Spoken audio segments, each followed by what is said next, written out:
जी नाज़रीन, एक बार रवां के वठी हलंदासीं। वफ़ाक़ी वज़ीर फवाद चौधरी काबिना जे इजलास बाद मीडिया खे ब्रीफिंग ॾेई रहियो आहे।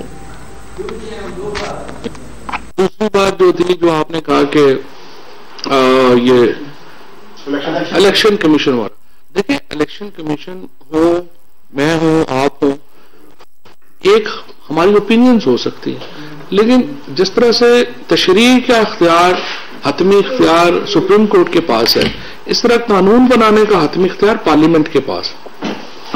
इलेक्शन कमीशन के जो लोग हैं वो भी ना सिर्फ ये कि पाकिस्तान के शहरी हैं, बल्कि बड़े लर्नेड लोग हैं। जाहिर है कि वो भी कानून समझते हैं कि कहां पे बहस खत्म करनी है। अगर तो वो एक बहस चलती रहे और सारे जिस तरह सियासी पार्टियां एक अपना लेके चलती रहती हैं, वो सियासी पार्टी तो नहीं है, वो एक एडमिनिस्ट्रेटिव इदारा है और दे फुली रियलाइज कि उन्होंने क्या करना है और कानून के मुताबिक करना है। तो आई थिंक अगर इस तरह वो चल रहे हैं तो ये मुस्बत पेशरफ्त। वेस्टइंडीज की टीम पाकिस्तान वापस आई, मैच देखा लेकिन मैच तमाशाइयों के बगैर देखा, तो पीसीबी गेट मनी से कितना पैसे कमा लेगी? कोई इस तरह की पॉलिसी में गाइडलाइन दी जाए? पीसीबी का काम है, पीसीबी देखे इसको। टीटीपी के हवाले से टीटीपी के साथ मुलाकात हो रहे थे, लेकिन उन्होंने कैबिनेट में नहीं बात हुई, कैबिनेट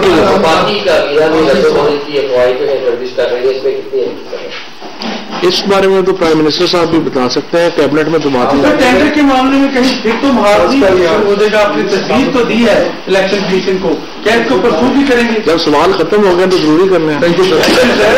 नहीं जो आ रहे हैं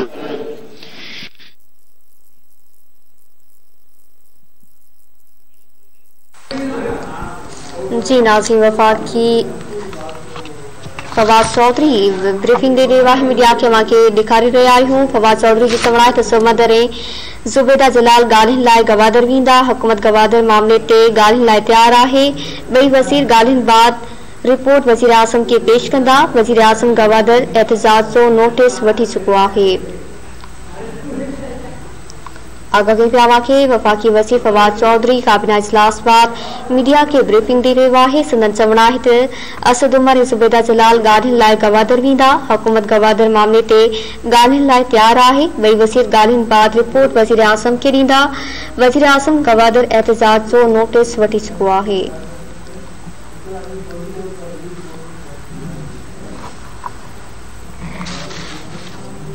वफ़ाक़ी वज़ीर फवाद चौधरी मीडिया के ब्रीफिंग दे रहियो आहे। संदन चवण आहे त असद उमर ऐं ज़ुबैदा जलाल ॻाल्हियुनि लाइ गवादर वेंदा। हुकूमत गवादर मामले ते ॻाल्हियुनि लाइ तयारु आहे। ॿई वज़ीर ॻाल्हियुनि बाद रिपोर्ट वज़ीर आज़म खे ॾींदा।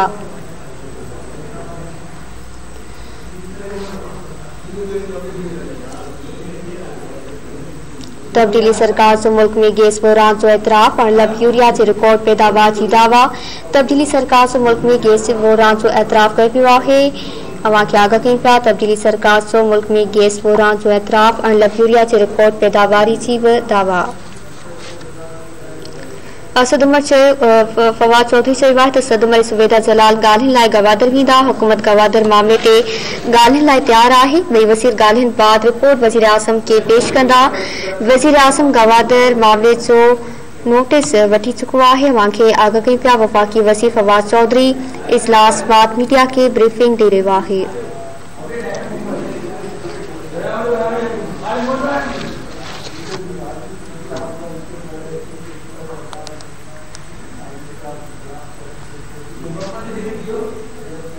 तब्दीली सरकार जो मुल्क में गैस बहरान जो एतराफ़, अणलब यूरिया के रिकॉर्ड पैदावार की भी दावा।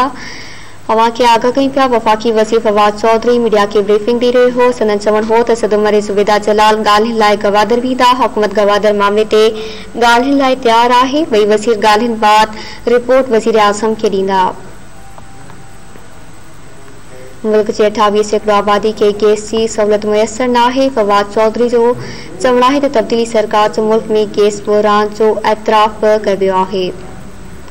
मुल्क के 28% आबादी के गैस की सहूलत मुयसर न है। फवाद चौधरी मीडिया के ब्रीफिंग दे रहे हो। संदन चवण हो तो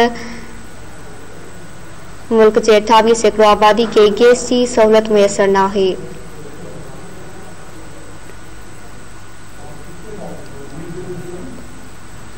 अवां क्या कहीं पिया वफाकी वजीर फवाद चौधरी काबीना जे इजलास बाद मीडिया के ब्रीफिंग दे रहियो आहे। संदन चवण आहे त असद उमर ऐं ज़ुबैदा जलाल ॻाल्हियुनि लाइ गवादर वेंदा। हुकूमत गवादर मामले ते ॻाल्हियुनि लाइ तयार आहे। ॿई वज़ीर ॻाल्हियुनि बाद रिपोर्ट वज़ीर आज़म खे ॾींदा। फवाद चौधरी चयो त वज़ीर आज़म गवादर एहतजाज जो नोटिस वठी चुको आहे। फवाद चौधरी चयो त पाकिस्तान भारत ऐं बांग्लादेश का सस्तो मुल्क आहे।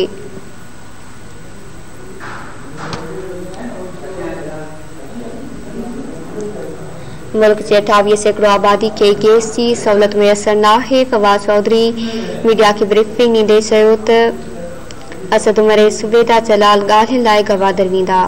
पाकिस्तान ऐं भारत बांग्लादेश खां सस्तो मुल्क आहे। फवाद चौधरी ब्रीफिंग ॾींदे चयो त हुकूमत गवादर मामले ते ॻाल्हियुनि लाइ तयार आहे। ॿई वज़ीर ॻाल्हियुनि बाद रिपोर्ट वज़ीर आज़म खे ॾींदा। मुल्क जी 28 सैकड़ो आबादी खे गैस की सहूलत मुयसर न आहे।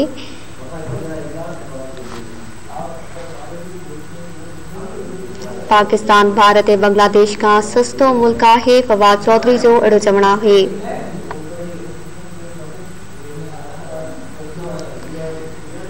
मुल्क जे 28 सैकड़ो आबादी खां गैस की सहूलत मुयसर न आहे। फवाद चौधरी जो अहिड़ो चवण आहे। इलेक्शन कमीशन के ईंदड़ आम चूंडनि लाइ अवां खे आगाही पिया वफाकी वज़ीर फवाद चौधरी इस्लामाबाद में मीडिया के ब्रीफिंग दे रहियो आहे। संदन चवण आहे त तब्दीली सरकार जो मुल्क में गैस बहरान जो एतराफ़। मुल्क जे 28 सैकड़ो आबादी खे गैस की सहूलत मुयसर न आहे। तफ़सील मालूम कंदासीं। ब्यूरो चीफ इस्लामाबाद नसीर चारण खां। जी नसीर आगाह कजो फवाद चौधरी वधीक छा चयो?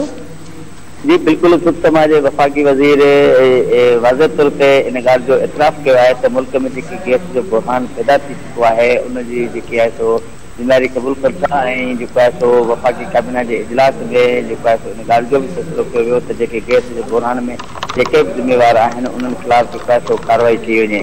सुख समाज वफ़ाकी वज़ीर फवाद चौधरी इन ॻाल्हि जो बि जेको आहे सो वाज़ह तौर ते मीडिया सां ॻाल्हाईंदे जॾहिं वफ़ाकी काबीना जे हवाले सां ॻाल्हि ॿोल कई त जेको बलूचिस्तान में माण्हुनि तरफ़ां जेको एहतजाज कयो पियो वञे या माण्हुनि जे जेके वसीला आहिनि या उन्हनि जे मच्छी मारवाड़नि ते जेकी माफ़िया तरफ़ां कब्ज़ो कयो पियो वञे उन हवाले सां तफ़सीली जेको आहे सो वफ़ाकी काबीना जे इजलास में गौर वीचार कयो वियो ऐं वज़ीर आज़म इमरान खान इन ॻाल्हि जी हिदायत कई आहे ख़ासि तौर ते सुख समाज वफ़ाकी वज़ीर ते त जेको बलूचिस्तान में माण्हुनि तरफ़ां जेको एहतजाज कयो पियो वञे उनजो नोटिस वठंदे उन्हनि सां ॻाल्हियुनि जे हवाले सां बरकुनी कमेटी वज़ीर आज़म इमरान खान जो तरफ़ां मंज़ूरी ॾिनी वई आहे ऐं सुख समाज वफ़ाकी वज़ीर फवाद चौधरी इहो चयो त जेके माण्हुनि तरफ़ां जेको बलूचिस्तान में एहतजाज कयो पियो वञे हुकूमत उन सां हर सतह ते ॻाल्हियुनि करण लाइ तयार आहे ऐं इन सिलसिले में वज़ीर आज़म बरकुनी कमेटी जोड़ण जी मंज़ूरी ॾेई छॾी आहे जंहिंमें वफ़ाकी वज़ीर ऐं NCOC जो सरबराह असद उमर ऐं बलूचिस्तान सां तालुक़ रखंदड़ वफ़ाकी वज़ीर ज़ुबैदा जलाल शामिल आहिनि। इन बरकुनी कमेटी में जेके असद उमर ऐं ज़ुबैदा जलाल जेके बलूचिस्तान में महाना एहतजाज करे रहिया आहिनि उन्हनि सां ॻाल्हियूं करे उन्हनि जे मामला उन्हनि जा मसइला जेके आहिनि सो हल करण जे हवाले सां हर सतह ते क़दम खणण लाइ वफ़ाकी हुकूमत तरफ़ां मंज़ूरी ॾिनी वई आहे। सुख समाज वफ़ाकी वज़ीर फवाद चौधरी इन ॻाल्हि जो बि जेको आहे सो वाज़ह तौर ते पैगाम ॾिनो त इलेक्शन कमीशन जेकी आहे सो बालातर थी करे कानून खां मथां कमु न करे ऐं इलेक्शन कमीशन खे जेके घुर्जनि जे आइन ऐं कानून तहत जेके कमु करणु घुर्जनि उहे जेके सो उपा वठणु घुर्जनि ऐं फवाद चौधरी बि इहो बि वाज़ह कयो ऐं ॿुधायो त पंजाब में जेके बलदियाती चूंडूं थी रहियूं आहिनि उन में जेको आहे सो वफ़ाकी काबीना जे इजलास में फ़ैसिलो कयो वियो आहे त पंजाब में जे हिन वक़्तु तब्दीली सरकार जी हुकूमत आहे अहिड़े तरीक़े सां जेके बलदियाती चूंडूं थींदियूं उन्हनि में बि जेको आहे सो तहरीक इंसाफ़ सां तालुक़ रखंदड़ उम्मीदवार इनशाअल्लाह कामयाब थींदा। फवाद चौधरी जेको आहे सो वफ़ाकी काबीना जे इजलास खां पोइ मीडिया खे ब्रीफिंग ॾींदे चयो त अॼु वफ़ाकी काबीना जे इजलास में ख़ासि तौर ते गैस जे बहरान जे हवाले सां बि मुख़्तलिफ़ तजवीज़ुनि ते गौर वीचार कयो आहे ऐं वज़ीर आज़म इन गैस बहरान जो सख़्ती सां नोटिस वरितो आहे ऐं जेको आहे सो इन मामले ते सुख समाज वफ़ाकी वज़ीर फवाद चौधरी जो चवणु हो त जेके मुल्क में जेके गैस जो बहरान शिदत इख्तियार कंदो पियो वञे उनजे रोकथाम जे हवाले सां या ठीकु आहे। वॾी महिरबानी नसीर चारण आगाह करण जे लाइ।